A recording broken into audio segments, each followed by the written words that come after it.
can I convince you when I'm still trying to convince myself that I am someone worth fighting for, someone worth the truth, even when the lies seem so much sweeter. See, I am damaged, but not fragile. I am sincere, but not naive. I know no matter how good this feels one day. That is author and poet, thank you very much, Fanta Ballo, performing her poem, Broken Hearts. Ballo has more than 5 million likes on TikTok. I so get it, sharing her poems and passionate messages with more than 250,000 followers. Thank you very much. She self-published her book, For All the Things I Never Got to Say, back in 2021, and she was just 19 years old at the time. We're very happy to say that Fanta Ballo joins us in studio. Congratulations to you, young lady. Thank you. I'm not kidding. I was so blown away, and my heart just opened up when I listened to the words and the way you do it. But this is the thing. Shawn Mendes, I'm in stitches. That's Shawn Mendes.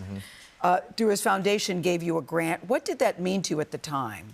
That actually transformed my whole poetry career, because up until that point, I was like, I graduated, well, I was about to graduate. I was like, I'm gonna go corporate, I'm gonna make some money. Right. I may do writing on the side, but when that happened, it literally showed me that there are people out there outside of my own community that see something in me. That believe in you. That he believed in me. He actually gave me the first grant as a young change maker, right? So my change was through my art, through my poetry. So when that happened, I literally was like, okay, I gotta do this thing full throttle. But I was fascinated by your life and your words. At one point you say, I'm mature for my age because I never got to be a kid. Yes. Another time you said, I turned my suicide note into a graduation speech. True. What was your life like, Fanta? When did you know that you could do this? What were you trying to do?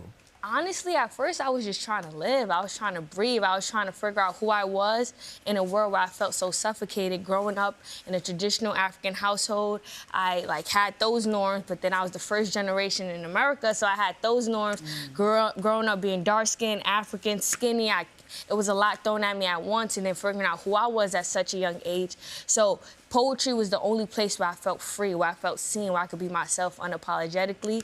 So that was my home, that was my safe. It only became a career later on in life. Yeah, and speaking of that, you've written before, I saved myself, had to praise, I saved myself, had to raise myself, and when I won and no one saw, I had to praise myself. Yes. So what is your message to those that might be in similar circumstances, and it seems like they are having these small victories, but there's nobody clapping for them?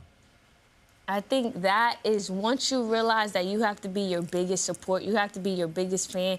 You came into this world alone, you will leave this world alone. And most times people won't get on the bandwagon until you've actually made it to the highest of heights. You have to be your biggest supporter. Like, I have that phrase on the back of my shirt right now. Right now. And it's, and it's because I really had, when you have to pull yourself up by the bootstraps, right, and you have to do that by yourself, you know that you can conquer anything, right? Once you've done it yourself, anything anybody else brings is a plus. Yeah. So it's really just finding out within yourself and then Be your own biggest fan. Be your own biggest fan. And how did you know that you could do this full time, have the confidence to make this a career? You went to college at 15, graduated at 19. Now she's showing off age. 15. Wow. Yeah, I mean, the thing that made me realize I could do it full time was little increments, little small wins, well, big wins, kind of like the Shawn Mendes thing. It was me being able to gain a following. It was me being able to have somebody say they want to pay me for me to perform. Right? Like, my first payment was a $50 paycheck in an envelope, but that was something because it was like, okay, people see the value in this. Yeah. So I would be robbing myself in the world if I kept it to myself. I encourage people to get this book because I picked it and go, what is this? And then I went, oh, that's good. Mirror, mirror. I love all the mirror, mirrors. Don't be afraid to fall. You can't rise up if your body never hits the ground. Yes. True. True. You can't. So you seem to be, so it seems pretty good to be Fanta Ballo right now. Yeah, I'm grateful. I'm blessed. I'm happy to be here. Right. Yeah, we're happy to have you. Thank you. She has her own foundation, too, Ratty Reach, helping other kids do Wow, this, too. paying it forward. Yeah. I love that. Congratulations to you. Please keep soaring. We are cheering you on always. Thank Bravo, you bravo. so much.